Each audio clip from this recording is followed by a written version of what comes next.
Hello everybody, आप सभी का मेरे चैनल फिजिक्स की क्लास में स्वागत है। आज हम लॉज ऑफ मोशन चैप्टर से translation equilibrium application of Newton's law की स्टडी करेंगे। ट्रांसलेशनल इक्विलिब्रियम क्या होता है? अगर किसी ऑब्जेक्ट पर लगे फोर्सेस का रिजल्टेंट जीरो होता है तो वो ऑब्जेक्ट ट्रांसलेशनल इक्विलिब्रियम में कहलाता है। इट मीन्स अगर उस पर net external force is zero तो उसकी, अगर वो मोशन में है तो सेम वेलोसिटी से वो चलता रहेगा। अगर वो रेस्ट में है तो वो रेस्ट में रहेगा। अगर फॉर एग्जांपल मान लिया कोई ऑब्जेक्ट है, इस पर कुछ फोर्सेस लगी हैं,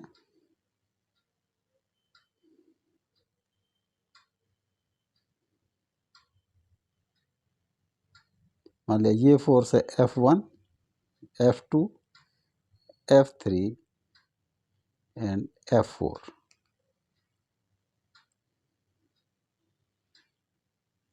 तो अब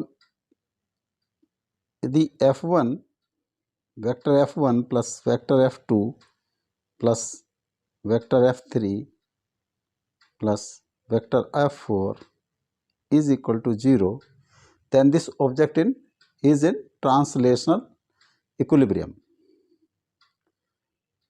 ये ट्रांसलेशनल इक्विलिब्रियम में होगा।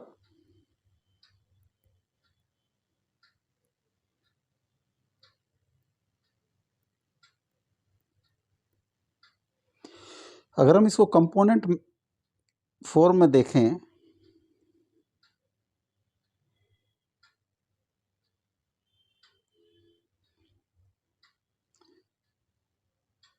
F1 जो वेक्टर है उसके x डायरेक्शन में जो कंपोनेंट हैं वो F1x, y डायरेक्शन में F1y एंड z डायरेक्शन में F1z हैं। इसी प्रकार F2 के जो कंपोनेंट हैं वो हैं F2x, F2y and F2z and so on. तो ट्रांसलेशन इक्विलिब्रियम के लिए क्या कंडीशन होगी? F1x plus F2x plus F3x plus F4x and अगर और भी फोर्सेस हैं तो उनका sum will be zero. Algebraic vector sum जो है, वेक्टर एडिशन करेंगे, वेक्टर एडिशन का अगर रिजल्टेंट जीरो होगा तो वो ट्रांसलेशनल इक्विलिब्रियम में होगी। इसी तरह से F2x प्लस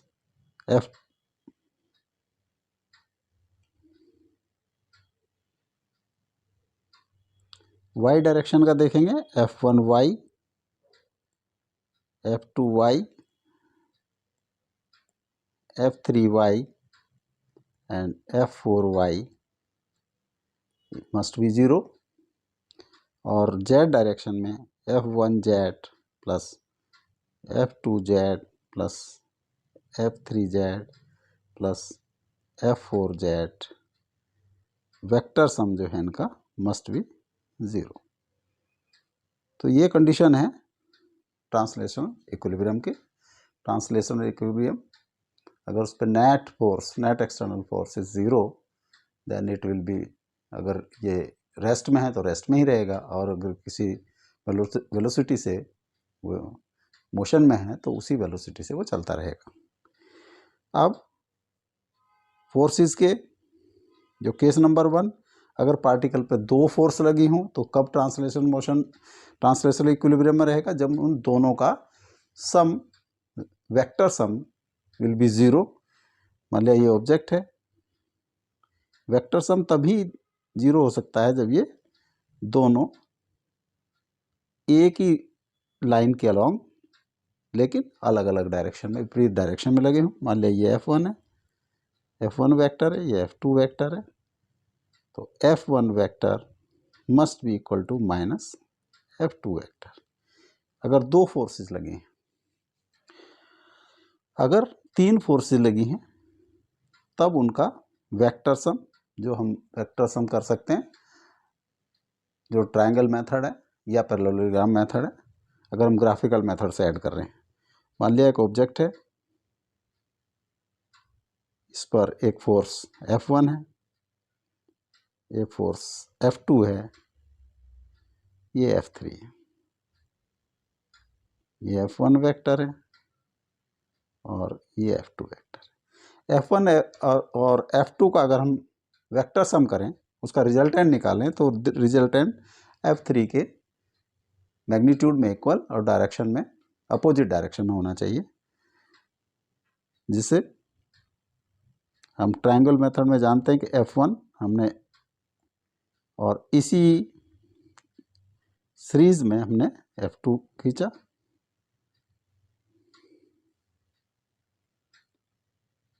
ये F2 ड्रॉ किया, तो F1 और F2 का सम जो रिजल्टेंट होगा, ये F1 के टेल से हम टुवर्ड्स इधर मिला देंगे, तो ये F3 इसके अपोजिट होना चाहिए, F3, तो ये सम माइनस F3। इट मीन्स अगर ये ट्रायंगल एक सेम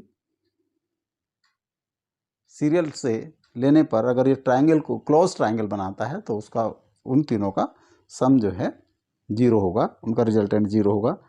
जैसे हम F1, उसके सीरीज में हमने F2 और ये F3, अगर ये ट्रायंगल बना देता है पूरा, तो इनका सम जो है रिजल्टेंट विल बी 0, यानी कि इस कंडीशन में F1 plus F2 plus F3 vector will be 0। और यह हम लामी थ्योरम से भी निकाल सकते हैं। लामी थ्योरम जो है, अगर किसी पर्टिकुलर पॉइंट इस पर पार्टिकल पर तीन फोर्सेस लगती हैं, तो उनका रिलेशन हम लामीज थ्योरम से भी कैलकुलेट कर सकते हैं। F1, F2, F3, ये मान लिया F1 का मैग्नीट्यूड F1 वेक्टर का F1 है, F2 का F2 है और F3 का F3 है, तो ये अपोजिट एंगल मान लिया इसका अल्फा है, ये बीटा है और दिस इज गामा। यह हम सीरीज से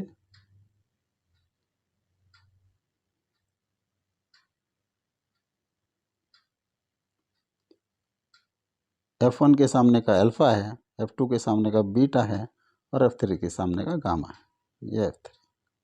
तो लामीज थ्योरम कहती है अगर ये ट्रांसलेशनल इक्विलिब्रियम में है, यानी कि इनका F1 plus F2 plus F3 का वेक्टर सम 0 है, देन F1 अपॉन इसके अपोजिट जो एंगल बनता है दो वेक्टर्स के बीच में, उसका साइन F2, इसके सामने जो दो वेक्टर हैं उनके बीच का जो एंगल है बीटा, उसका साइन, और इसी तरह से हम F3 और F3 के अपोजिट जो एंगल है उसके साइन, उसका साइन ले लें, तो ये रेशो सेम होती है। इस तरह से भी हम कैलकुलेट कर सकते हैं। या हम इसका सभी का कंपोनेंट x डायरेक्शन में हम कंपोनेंट करें और उनका सम कर दें। x डायरेक्शन का component must be 0, y direction का कंपोनेंट मस्ट बी 0 और z डायरेक्शन का कंपोनेंट मस्ट बी 0। इस तरह से भी हम इनको जो है कैलकुलेट कर सकते हैं। जैसे अगर तीन एंगल दिए हैं, मान एक पॉइंट पे ये लगा है,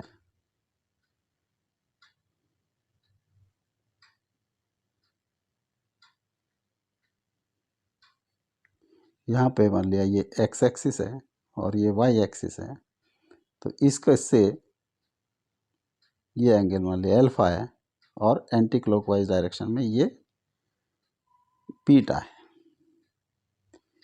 दिस इज F1, ये F2 एंड F3। तो एक्स डायरेक्शन में जो कंपोनेंट होंगे सिग्मा एक्स जो है या सिग्मा एफ एक्स,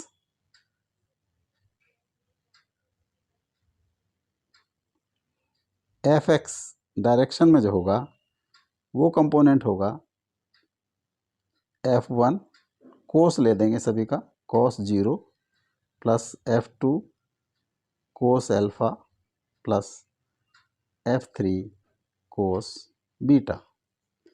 इसी तरह से y डायरेक्शन के जो होंगे Fy, तो इनका सभी का सम ले देंगे।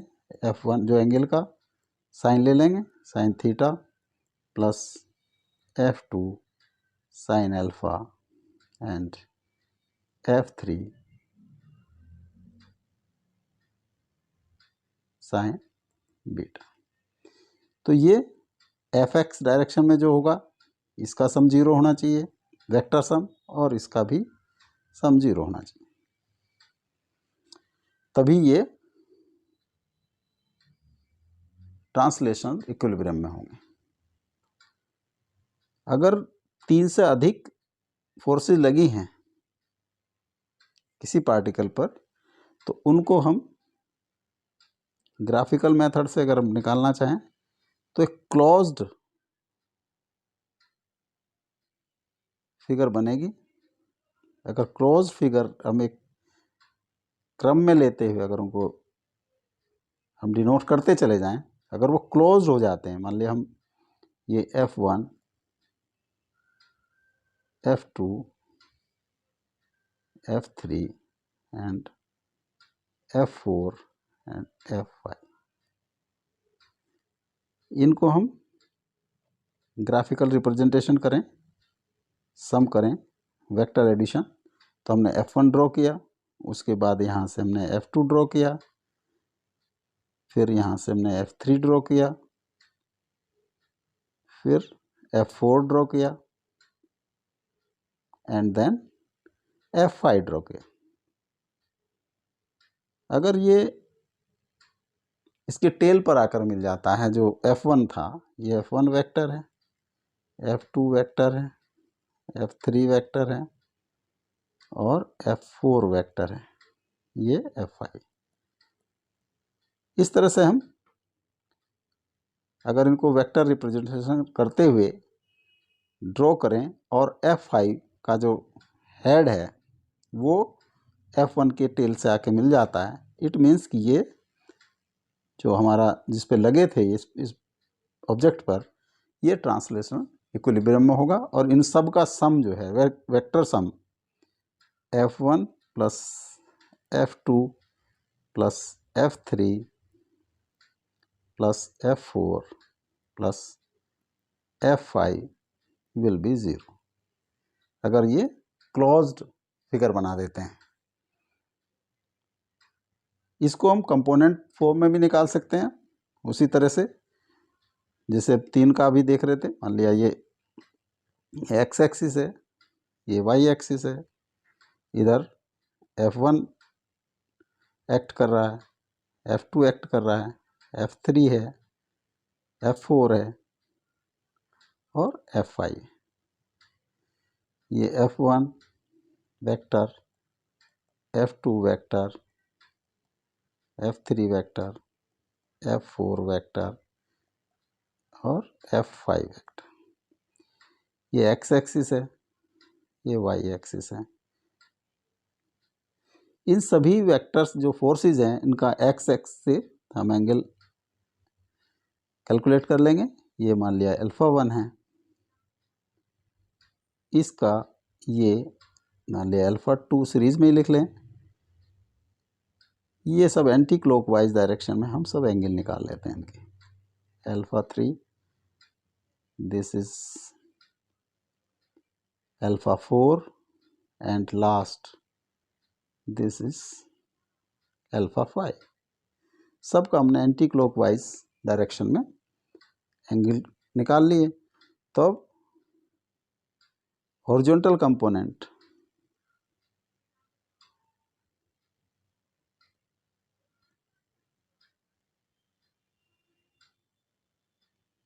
या हम इसको लिख सकते हैं एक्स डायरेक्शन, एक्स कंपोनेंट। तो एक्स डायरेक्शन में जो कंपोनेंट होगा वो होगा, सभी का हमने जो एंगल है उनका कोस ले देंगे, कोस की वैल्यू रखेंगे, cos alpha 2 F3 cos alpha 3 plus F4 cos alpha 4 plus F5 cos alpha 5। ये अगर इसको Fx से डिनोट करें तो ये जो है for translation equilibrium this must be 0। इसी तरह से Fy निकालने के लिए हम सभी एंगल्स का हम साइन कर देंगे, sine alpha 1 F2 sine alpha 2 plus F3 sine alpha 3 plus F4 sine alpha 4 plus F5 sine alpha 5। अगर ये ट्रांसलेशनल इक्विलिब्रियम में है तो Fy भी मस्ट बी 0। इस तरह से हम जो है ये देख लेते हैं कैलकुलेट करके कि ट्रांसलेशनल इक्विलिब्रियम में है अथवा नहीं। नेक्स्ट है एप्लीकेशन ऑफ न्यूटन्स लॉ। ये नॉर्मल रिएक्शन है। ये एक मास है, एक ऑब्जेक्ट है जिसका मास m है, इसका वेट जो है डाउनवर्ड साइड में एक्ट करेगा और जिस फ्लोर पे ये टिका है इस फ्लोर के वर्टिकली अपोजिट जो है इसकी रिएक्शन होगी फ्लोर की। तो अगर इसको r से डिनोट करें, इनको अगर बैलेंसिंग करें ये, तो r is equal to mg होगा। तो ये रिएक्शन mg निकल आ जाएगी। अगर ये दो बॉडीज़ हैं m1 a और b, m1 m2 इनके मास हैं और F जो फोर्स इसको जो है पुश कर रही है B को, तो इनके बीच में जो इनके जो कॉन्टैक्ट सरफेस है इस पर कितना फोर्स लगेगा, क्या रिएक्शन होगी, उसको हम निकाल सकते हैं। मान लिया हम FBD डायग्राम B का ड्रॉ करें हम, ये B है, B को हमने पुश किया, जब हम इसको पुश करेंगे तो A को पुश करेगा ये और A रिवर्स में इसको A इसको वापस पुश करेगा। ये F है, ये मान लिया R है, तो B सिमिलर फोर्स से B जो है A को पुश करेगा, ये R होगा, ये A। अब मान लिया इनके एक्सेलरेशन F है, तो अगर हम B को देखें, for B F minus R net force act कर रहा है इस पर और ये होगा MA के इक्वल, यानी कि M2A। और अगर हम फॉर A तो R is equal to M1A, दोनों को अगर हम प्लस कर दें तो F is equal to M1 plus M2 into A, तो A is equal to F upon M1 plus M2। जब फोर्स इस तरह से एक्ट कर रही है तो ये हम डायरेक्ट भी निकाल सकते हैं, total mass force into total mass. अब R जो उनके बीच में रिएक्शन होगी वो होगी M1A, तो इट मीन्स कि F M1 upon M1 plus M2, ये उनके बीच की रिएक्शन है। हमने A की वैल्यू सेकंड इक्वेशन में पुट कर दी है, ये अगर 1 ये 2। अगर इसको अब सेकंड एग्जाम्पल में हमने लिया है कि अब पुश हम A को करें, तो उसी तरह से FBD हम फोर्स बॉडी डायग्राम ड्रॉ करेंगे A पर। सबसे पहले A पर देखें, मान लिया A को इसने पुश किया F4 से और B ने A को पुश किया मान लिया R1 फोर्स से, तो A जो है B को पुश करेगा R1 फोर्स से। तो F माइनस R1 अगर हम A 4A नेट फोर्स होगी left to right F minus R1 is equal to M1, मान लिया A1 है यहाँ पे एक्सेलरेशन, तो और R1 होगा M2 A1, ये क्वेश्चन नंबर 1 ये 2, दोनों को हम प्लस कर दें तो F is equal to M1 plus M2 into A1, तो A1 is equal to F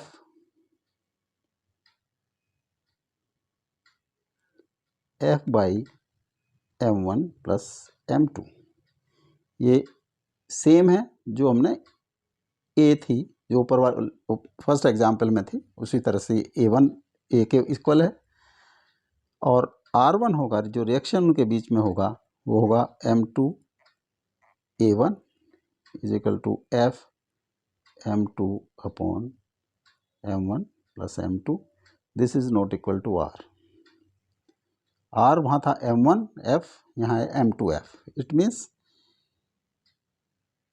कि जो है रिएक्शन अलग अलग है। यहाँ पे फोर्स M2 पे लगी थी तो ऊपर मल्टीप्लायर फैक्टर में है, जो न्यूमरेटर में है F M1, दूसरे वाला जिस पर फोर्स नहीं लगी है, और यहाँ पे भी सिमिलर कंडीशन है कि यहाँ M2 F, ये इक्वल टू A, लेकिन ये R1 R के इक्वल नहीं आता है। नॉर्मल रिएक्शन, अब मान लिया 3 बॉडी इस तरह से रखी हैं, अगर ये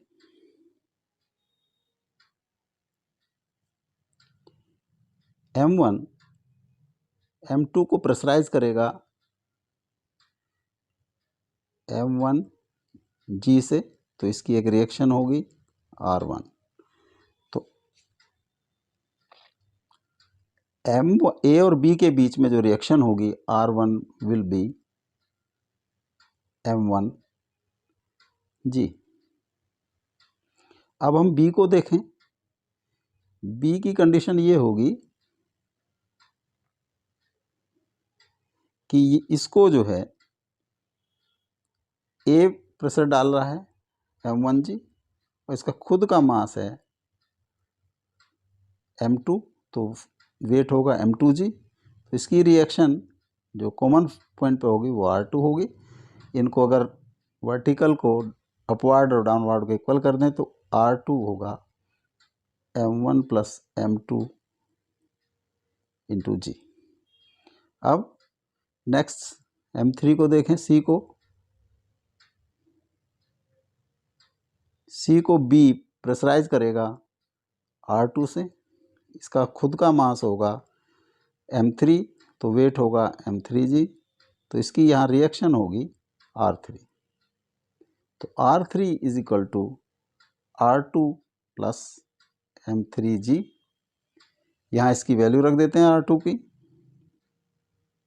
M1 plus M2G plus M3G is equal to M1 plus M2 plus M3 into G।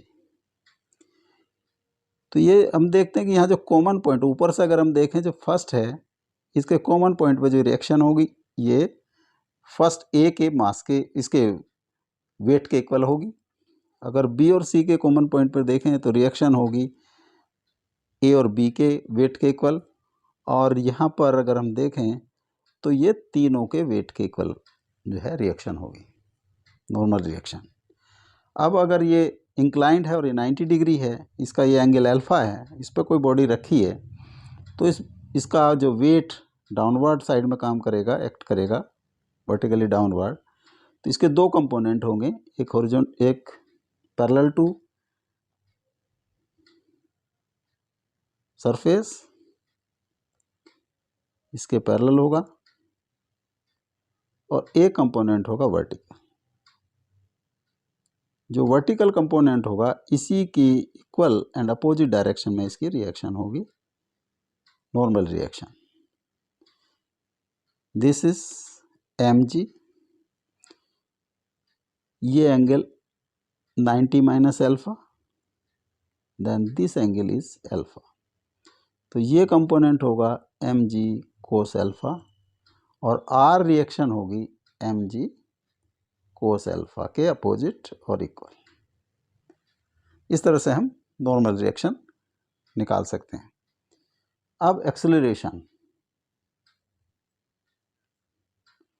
अगर ये F फोर्स से m को ड्रॉ कर रहा है, खींच रहा है, पुल कर रहा है, तो फोर्स एक्सेलरेशन होता है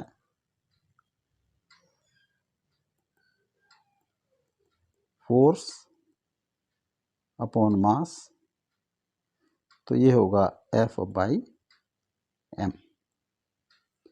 सेकंड कंडीशन में एक जो रोप है उसका भी एक मास दिया है, तो उसी तरह से हम इसको अलग अलग बॉडी पे फोर्स निकालेंगे। मान लीजिए इसके इस तरफ हमने F फोर्स लगाया है और जो स्ट्रिंग है वो मासलेस नहीं है, तो इसको जो है मान लिया T फोर्स से ये बॉडी जो है, बॉडी मान लिया A है, ये बॉडी इसको अपनी तरफ खींचेगी, इसी T से ये बॉडी को अपनी तरफ पुल करेगा।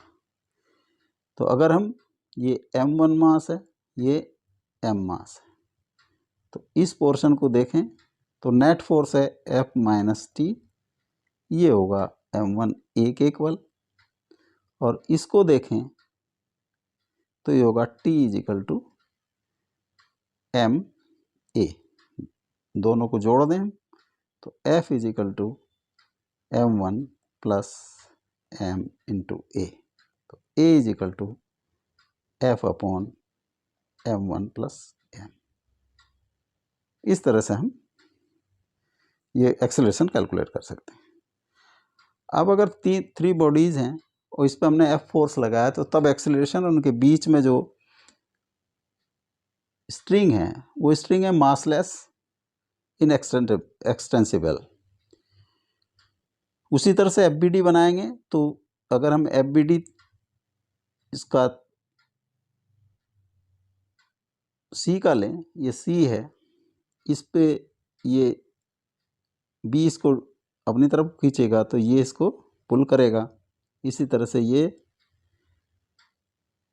इस पर फोर्स लगेगी, और मान लिया ये फोर्स T1 है और ये T2, तो C पर जो लगा है F और T1 इसके अपोजिट लगा है, तो F minus T1 net force है, ये होगी m3 के, क्योंकि बॉडी पूरी रस्सी से बंधी है और रस्सी एक्सटेंसिबल है, तो इसमें जो एक्सेलरेशन होगा तीनों बॉडीज़ में सेम होगा। अब हम m2 पर देखें, यानी कि B पर देखें, तो B पर फोर्स, दिस इज B, ये T1 इसको पुल कर रहा है और ये बैकवर्ड पुल कर रहा है T2, तो T1 minus T2 is equal to m2a। अब हम थर्ड बॉडी देखें A, इसको T2 पुल कर रहा है, तो T2 is equal to m1a। तीनों इक्वेशन को 1 2 एंड 3 तीनों को हमने ऐड कर दिया, तो T1 से T1 क्रॉस हो जाएगा, T2 से T2, F is equal to m1 plus m2 plus m3a। तो acceleration will be F upon m1 plus m2 plus m3। ऊपर की इक्वेशंस में पुट करके हम जो है T1 और T2 की वैल्यू निकालें। अगर हम T2 की वैल्यू निकालें तो हम थर्ड इक्वेशन में पुट कर दें, put value of A in equation third, तो T2 विल बी m1a या m1 F upon m1 plus m2 plus m3। Similarly हम T1 की वैल्यू निकाल सकते हैं हम फर्स्ट में या सेकंड में, सेकंड इक्वेशन में पुट कर दें। तो सेकंड इक्वेशन में करेंगे तो T1 minus T2 is equal to M2A, या T1 is equal to M2A plus T2। यहाँ वैल्यू रख दें M2 into F upon M1 plus M2 plus M3 plus M1F upon M1 plus M2 plus M3। इनको plus करेंगे तो आएगा M1 plus M2 F divided by M1 plus M2 plus M3। इस तरह से हम इनकी जो तीन बॉडीज़ हैं उनका एक्सीलरेशन और उनके बीच जो स्ट्रिंग है उसका हम उसमें जो टेंशन फोर्स होगी उसको हम कैलकुलेट कर सकते हैं। अब ये जो है वर्टिकली इससे जो है स्ट्रिंग से लटकाया हुआ है, ये दो बॉडी हैं तो इनके अलग अलग पार्ट में अलग अलग टेंशन होगा। ये मान लिया यहाँ पे टेंशन T1 है, तो ये इसको ड्रॉ करे पुल करेगा T1 से ही। ये रस्सी ऊपर का पार्ट T2 फोर्स से ऊपर को पुल करेगा और ये टॉप को पुल करेगी। तो for body B net force M1 minus M2G, इसके नीचे काम करेगा M2G। तो M2A इज 0, दिस इज 0, तो T1 विल बी M2G। इस पोर्शन में जो टेंशन होगा वो होगा M2G के इक्वल। अब for body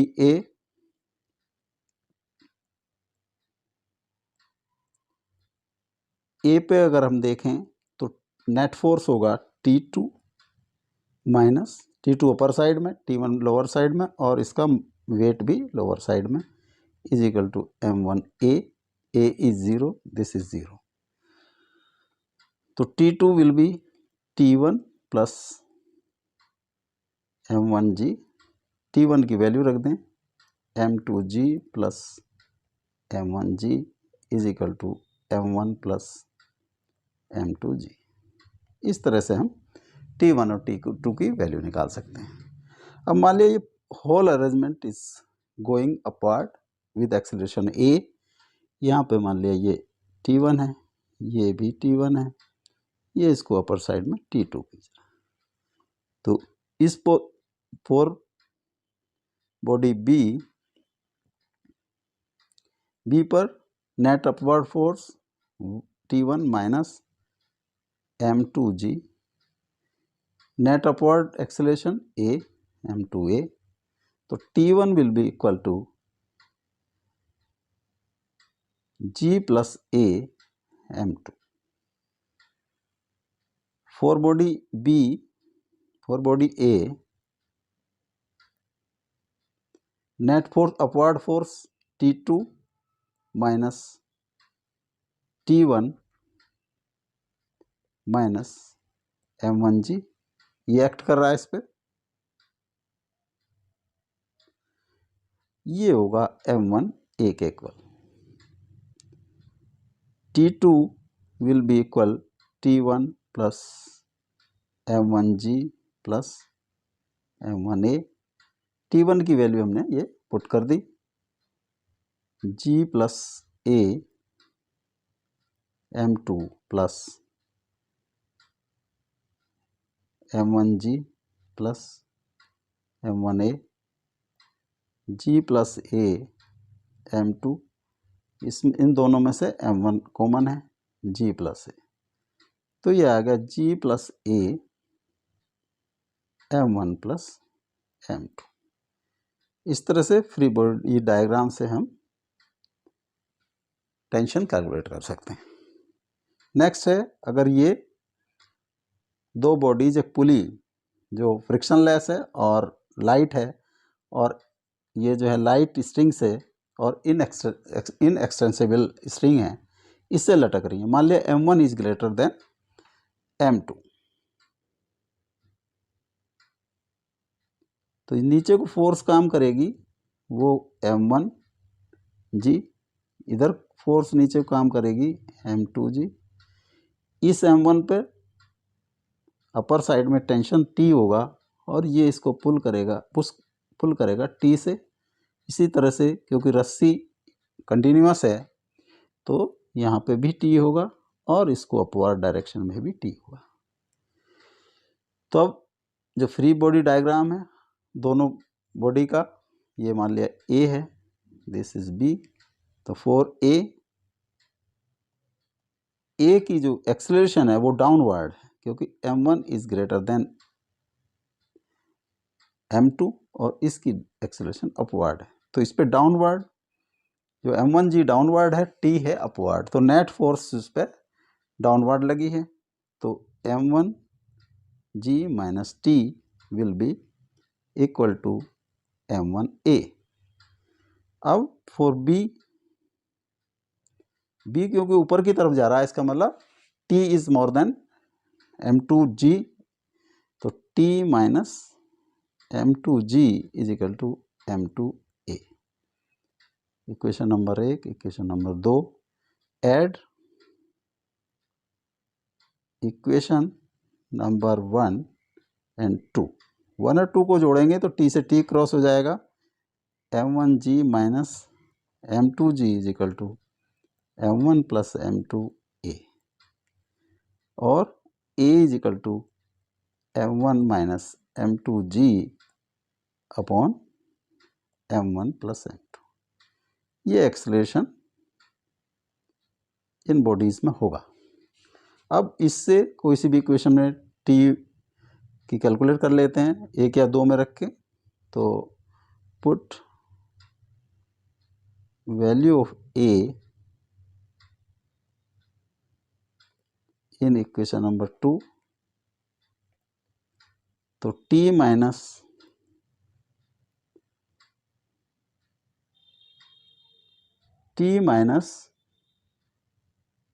m2g will be equal to m2a, या m1 minus m2 upon m1 plus m2g। तो T is equal to m2g plus m2 m1 minus m2g upon m1 plus m2। दोनों में से m2g common हो जाएगा तो 1 plus m1 minus m2 upon m1 plus m2, इनको जोड़ेंगे तो हो जाएगा 2m1 m2g bye m1 plus m2। ये T की वैल्यू आ जाएगी। इस तरह से हम T की वैल्यू कैलकुलेट कर सकते हैं और एक्सेलरेशन की वैल्यू कैलकुलेट कर सकते हैं फ्री बॉडी डायग्राम से और न्यूटन्स लॉ उस पर अप्लाई करते हुए। अब नेक्स्ट है, ये उसी तरह से फ्रिक्शनलेस पुली और लाइट है, और ये भी जो है हमारा इनएक्सटेंसिबल स्ट्रिंग और लाइट स्ट्रिंग है।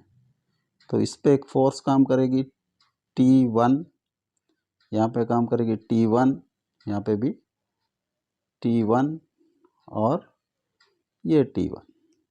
यहाँ पे क्योंकि ये अलग बॉडी है, अलग इससे बंधी है, तो इस पे मान लिया ये T2 और इस पे भी T2। सपोज m2 और m2 प्लस m3 का mass is greater then m1, ये डाउनवर्ड साइड में जाएगी तो इसका एक्सेलरेशन अपवर्ड साइड में होगा और इसका एक्सेलरेशन डाउनवर्ड साइड में होगा। उसी तरह से हम इक्वेशन कैलकुलेट करेंगे और हम उसको फिर सॉल्व कर सकते हैं। जैसे फॉर मान लिया इसका एक्सेलरेशन a है और अपवर्ड डायरेक्शन में a है, तो हमने m3 पे डाउनवर्ड साइड में m3g minus T for C is equal to m3a, question number 1। और for B B downward side में जा रहा है तो T2 प्लस M2G, ये डाउनवर्ड साइड में minus T1 is equal to M2A, और T1 ऊपर की ये जो है A अपर साइड में जा रहा फॉर A, तो T1 is greater than M1G is equal to M1A। अगर इन तीनों को जोड़ दें हम, इक्वेशन नंबर 1, 2 एंड 3, तो T2 से T2 क्रॉस हो जाएगा, T1 से T1 क्रॉस हो जाएगा, तो ये एट इक्वेशन नंबर 1, 2 एंड 3, तो ये आ जाएगा M3G plus M2G minus M1G is equal to M1 plus M2 plus M3 into A। M3 plus M2 minus M1G is equal to M1 plus M2 plus M3A। तो A will become M3 plus M2 minus M1G by M1 plus M2 plus M3। इस तरह से हम acceleration calculate कर सकते हैं। और इसी के एक्सेलरेशन की वैल्यू अगर हम इक्वेशन किसी भी इक्वेशन में तीनों में से रख दें, जैसे थर्ड से हम T1 की वैल्यू आराम से निकाल सकते हैं और फर्स्ट से हम T2 की वैल्यू निकाल सकते हैं। तो इसकी वैल्यू, तो T2 की वैल्यू होगी from equation number 1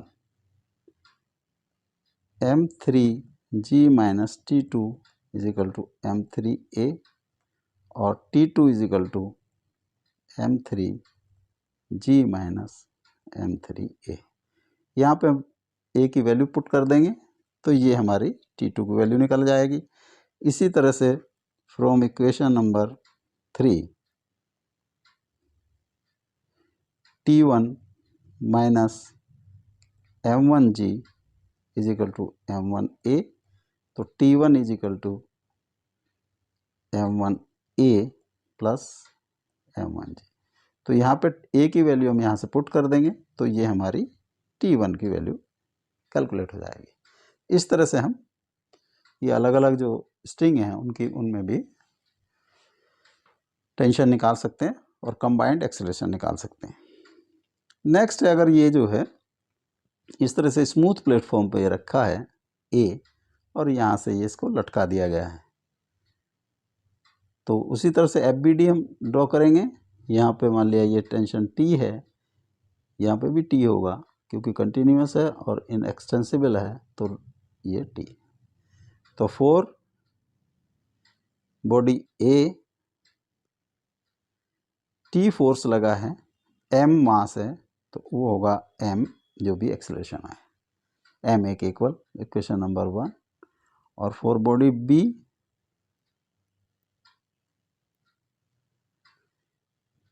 M1G downward है minus T is equal to M1A equation number 2। दोनों को अगर ऐड कर दें, ऐड इक्वेशन 1 एंड 2, तो T से T क्रॉस हो जाएगा, तो M1G is equal to MA plus M1A या M प्लस M1A, तो A is equal to M1G upon M plus M1। T की वैल्यू हम फर्स्ट इक्वेशन में पुट कर दें, put value of A in equation 1, T is equal to MA या M1G by M plus M1। अब अगर हम इस पुली पर इस रस्सी के कारण कितना फोर्स लग रहा है वो निकालना चाहें तो वो भी कैलकुलेट कर सकते हैं। ये पुली है, पुली पे 2 या रस्सी लगी है, यहाँ पे ये टी है और ये भी टी है, दोनों के बीच का एंगल 90 डिग्री है, तो इनका रिजल्टेंट जो होगा वो पुली पे फोर्स होगी। तो force on pulley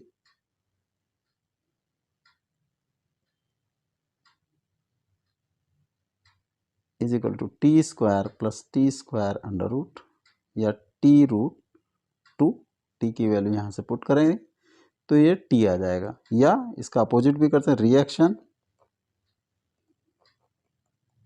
of pulley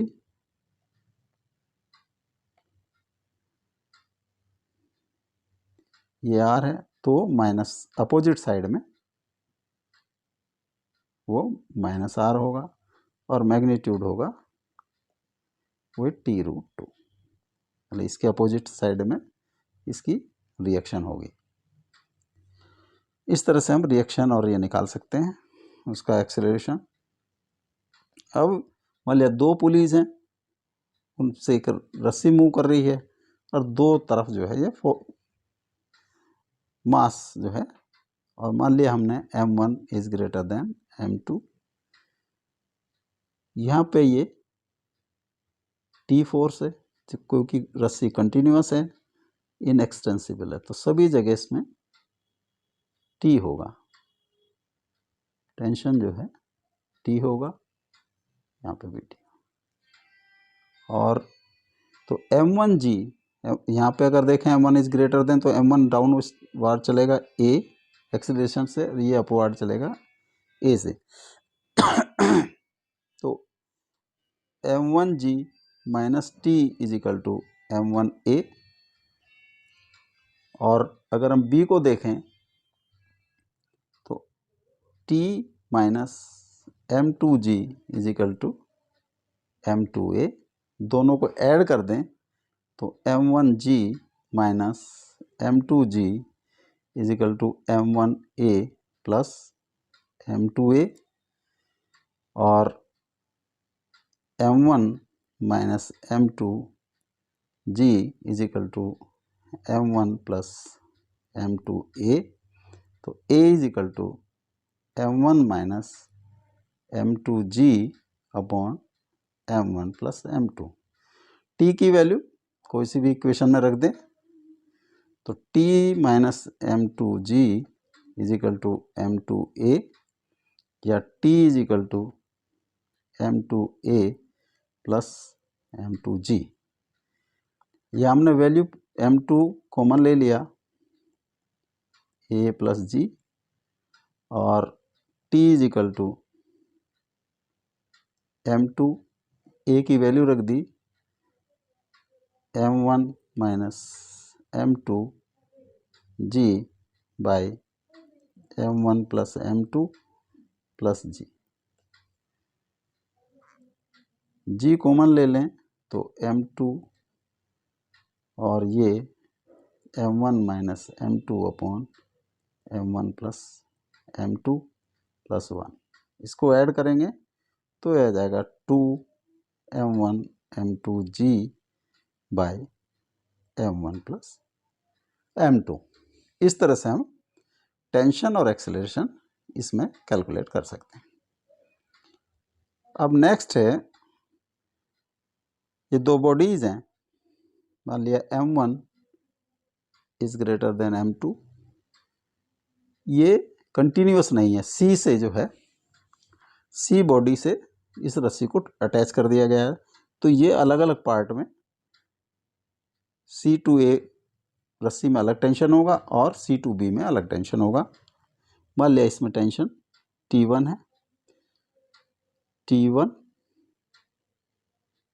T1 और ये इसको पुल करेगा T1। यहाँ पे मान लिया T2 है, ये T2 है, T2 ये इसको पुल करेगा T2 से। तो 4 बॉडी A का मास क्योंकि अधिक है तो ये डाउनवर्ड साइड में जाएगा, मान लिया A एक्सेलरेशन से, इसका एक्सेलरेशन ये होगा, इसका साइड में एक्सेलरेशन ये होगा, और इसका left to right, right to left acceleration A होगा। तो बॉडी ए पे नेट फोर्स क्या है downward, m1g minus T1 will B m1a, ये इक्वेशन नंबर 1। और बॉडी बी पर होगा T2 minus m2g is equal to m2a, equation number 2। अब सी पर net force right to left होगा फॉर सी, ये फॉर बी। तो सी पर होगा T1 minus T2 is equal to m3a, ये थर्ड इक्वेशन। अगर तीनों इक्वेशन को ऐड कर दें, ऐड इक्वेशन नंबर 1, 2 एंड 3, तो यहाँ T1 से ये T1 क्रॉस हो जाएगा, इससे ये क्रॉस हो जाएगा, तो ये बचेगा m1g minus m2 is equal to m1 plus m2 plus m3a m2g। तो ये a is equal to m1 minus m2g by m1 plus m2 plus m3। इस तरह से a की वैल्यू आ गई, और इन इक्वेशन में हम पुट करके T1 और T2 की वैल्यू निकाल सकते हैं। From equation 1 m1g minus T1 is equal to m1a, या T1 is equal to m1g minus m1a, या m1g माइनस a। यहाँ पे पुट कर दें हम a की वैल्यू, तो m1g माइनस m1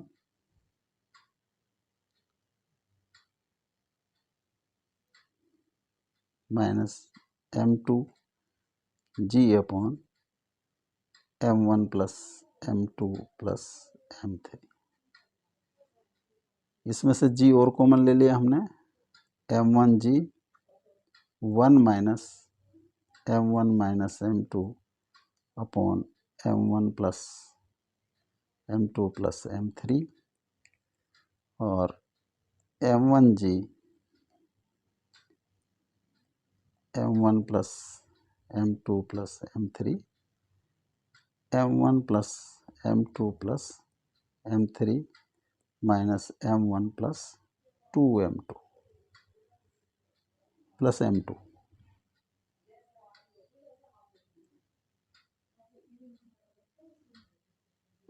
m1 से m1 क्रॉस हो गया, तो ये होगा m1g m3 plus 2m2 upon m1 plus m2 plus m3। ये T1 की वैल्यू आ गई। और इसी तरह से हम सिमिलरली वी कैन कैलकुलेट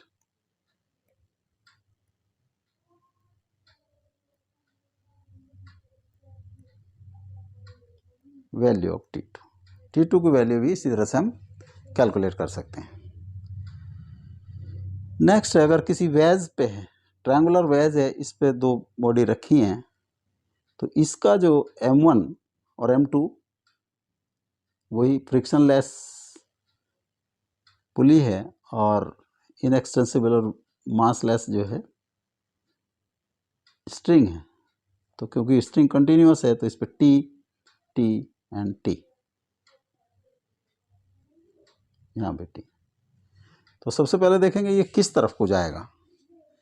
अगर ये m1 का वेट वर्टिकली डाउनवर्ड एक्ट करेगा, इसके दो कंपोनेंट होंगे, एक कंपोनेंट पैरेलल टू दिस और एक perpendicular to this.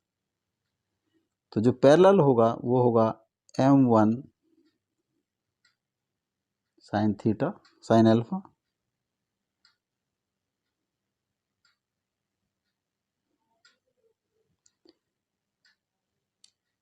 m1 sine alpha, m1g sine alpha. इस पे यहाँ पे होगा m2g sine alpha. m1g sine alpha का अपोजिशन में t अपोजिट साइड में, और यहाँ पे m2g साइन एल के अपोजिट में t है, बोथ साइड दोनों तरफ t है। तो m1g साइन अल्फा और m2g साइन अल्फा का अगर हम कंपैरिजन कर लें, अगर m2g sine alpha m1g sine alpha से अधिक है तो बॉडी m2 डाउनवर्ड आएगा। तो हम लिख भी लेते हैं, if m2g is greater than m1g sine alpha,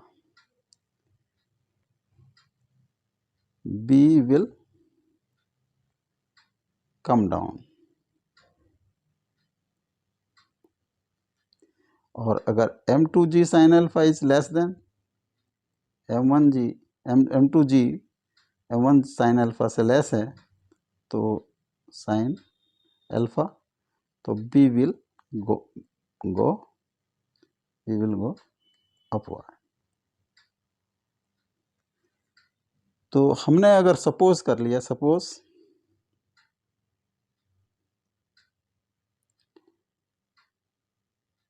m2g is less than m1g sine alpha, तो ये जो है इस डायरेक्शन में मान लिया a एक्सेलरेशन से चलेगा तो ये अपवर्ड है।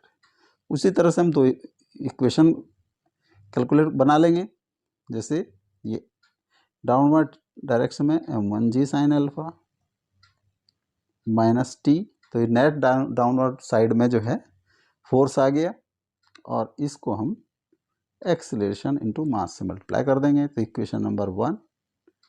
और अगर b पे अप्लाई करें तो t minus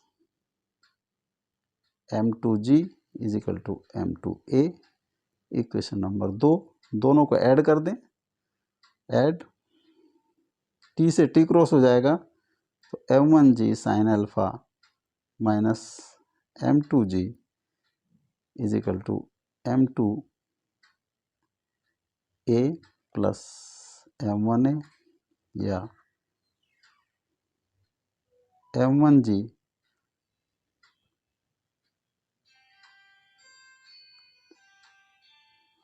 m1 sine alpha minus m2g is equal to m1 plus m2a, तो a is equal to m1 sine alpha minus m2g upon m1 plus m2।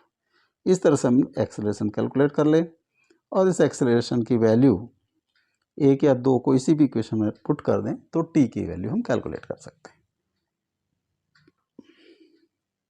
Next, अगर दोनों इंक्लाइंड है, मान लिया ये बीटा है, ये मान लिया अल्फा है, दिस एंगल इज अल्फा और दिस एंगल इज बीटा, तो जो ये मास है, मास m1, इसका वेट जो है डाउनवर्ड वर्टिकली डाउनवर्ड होगा, इसका वेट भी डाउनवर्ड होगा वर्टिकली डाउनवर्ड m2g, इसका पैरेलल टू सरफेस जो होगा m2g साइन अल्फा, और इसका पैरेलल टू सरफेस होगा m2g साइन बीटा। ये कंटिन्यूअस स्ट्रिंग है, तो t एंड t, यहाँ पे भी किस तरफ को ये मूव करेगा, m1g साइन अल्फा और m2g साइन बीटा का हम जो है कंपैरिजन करेंगे, जो इनमें से अधिक होगा उसी डायरेक्शन में वही डाउनवर्ड साइड में आएगा। अगर मान लिया ये डाउनवर्ड साइड में a एक्सेलरेशन से आएगा तो ये अपवर्ड साइड में a एक्सेलरेशन से जाएगा। तो इसको हम डाउनवर्ड साइड के जो पैरेलल टू सरफेस हैं m1g साइन अल्फा, और अपवर्ड साइड में t है, ये होगा m1a के इक्वल, और ये जो क्योंकि अप साइड जा रहा है तो m2g साइन बीटा t में से घटा के ये होगा m2a। तो इस तरह से हम इनको ऐड कर देंगे और इसका जो है हम एक्सेलरेशन कैलकुलेट कर लेंगे।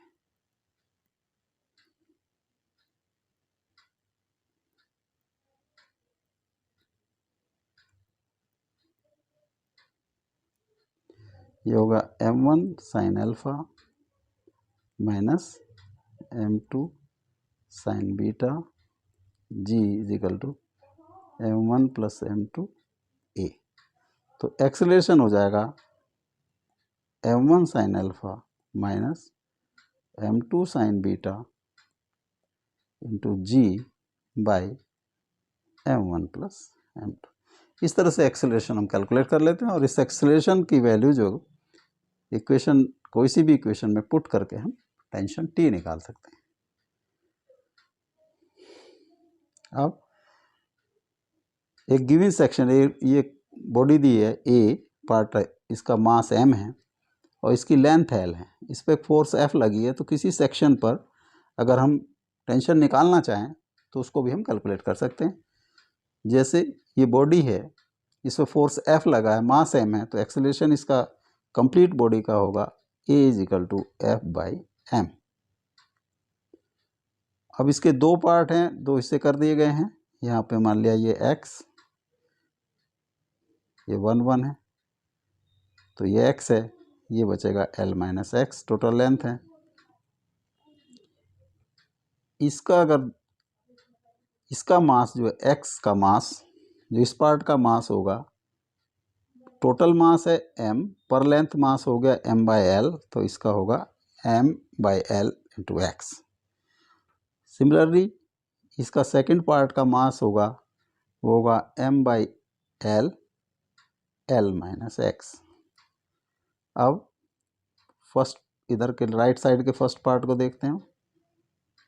ये F फोर्स लगी है, मान लिया यहाँ टेंशन T है, तो इसको ये पार्ट 1 पार्ट 2 पार्ट को अपनी तरफ खींचेगा।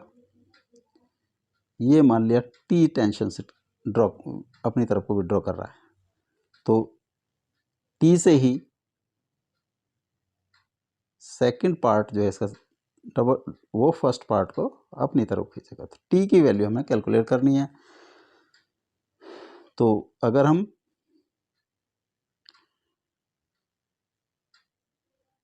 T F4 पार्ट 2, तो F minus T net force है, वो होगा M into A, M by L into x minus ये L माइनस एक्स। या हम डायरेक्ट भी कैलकुलेट कर सकते हैं, क्योंकि x हमारा नोन है, हम सेकंड में t निकालना है हमें।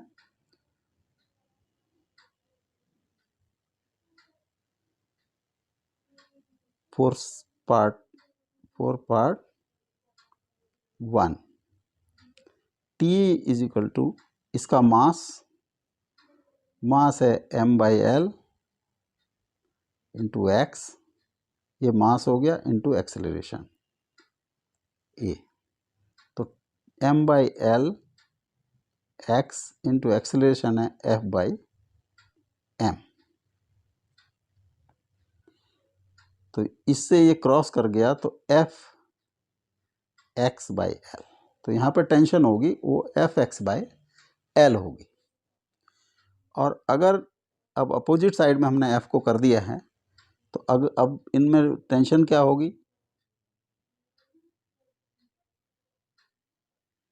ये पार्ट 1 है, ये t है, ये f है। पार्ट 1 का मास होगा m x बाई एल, तो f minus T will be equal to M X by L into ए।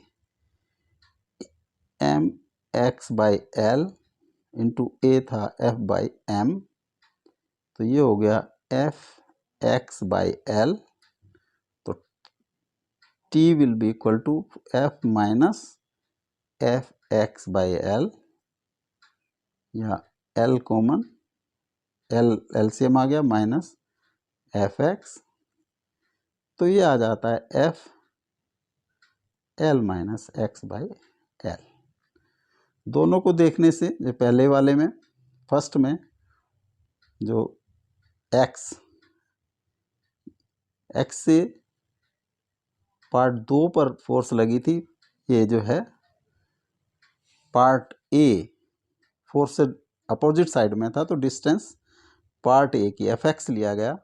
इसी तरह से इधर Fx के साइड में लगी है, तो यहाँ Fl माइनस एक्स यानी कि इसकी लेंथ ली गई। इस तरह से हम टेंशन निकाल सकते हैं। अब नेक्स्ट है, ये अगर हमने इसको लटका दिया है और ये जो है मासलेस स्ट्रिंग से लटकाया, तो इसमें टेंशन क्या होगी x डिस्टेंस पर। तो ये टेंशन जो होगी इसकी थ्रूआउट सेम होगी किसी भी सेक्शन पे, क्योंकि मासलेस है, हर सेक्शन पर टेंशन सेम होगी।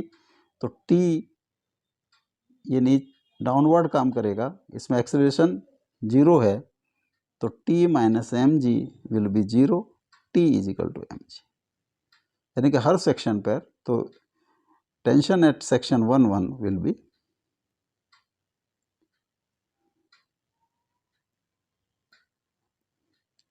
t is equal to m g के इक्वल होगा। अगर ये मास होता है इसका m, मान लिया जो स्ट्रिंग लटकी है जिससे लटका है उसका मास भी m है, तो यहाँ पे सेक्शन 1 पे this mass plus this mass, यानी कि इसका वेट प्लस ये पार्ट का वेट, ये टेंशन इसमें होती।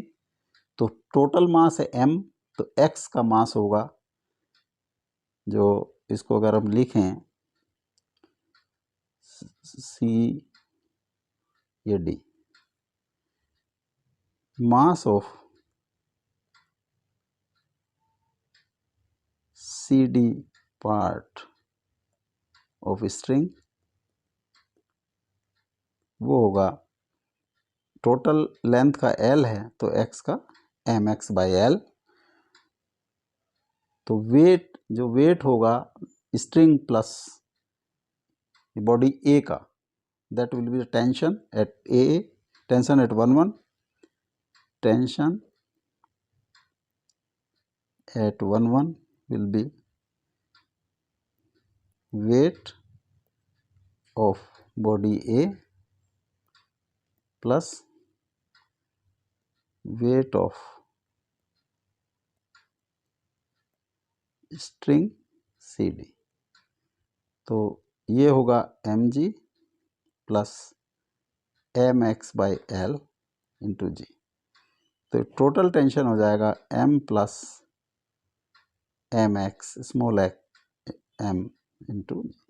This will be the tension at section 1। अब ये क्वेश्चन है 2020 का। Two bodies of mass 4 kg and 6 kg are tied to ends of the massless string. The string passes over a pulley which is frictionless. See figure. The acceleration of the system in terms of the g is g by 2, g by 5, g by 10 and g. 6 kg is more than 4 kg, तो ये downward इस direction में, मान लिया a acceleration से, ये a acceleration से ऊपर जाएगा। यहाँ पे क्योंकि कंटिन्यूस है, t सब जगह t सेम होगा। Tension in the string through out, तो और 6 kg मास, 6 kg मास यानी कि इसका वेट डाउनवर्ड साइड में काम करेगा, तो वो होगा 6g, t अपर साइड में, तो इसकी डाउनवर्ड एक्सेलरेशन a है, तो 6a, एक इक्वेशन होगी।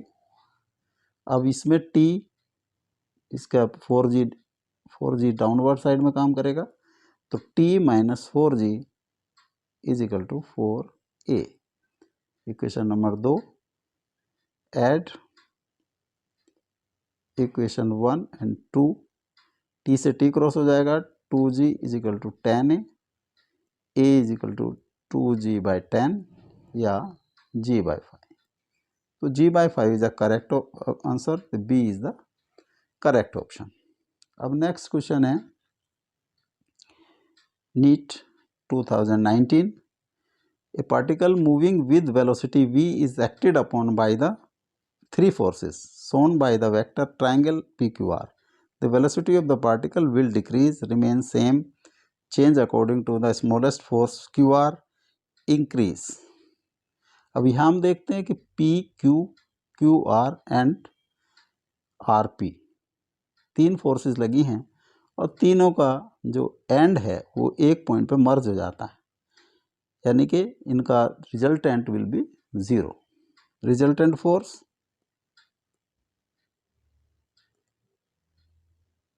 Is equal to 0. तो ये ट्रांसलेशनल इक्विलिब्रियम है.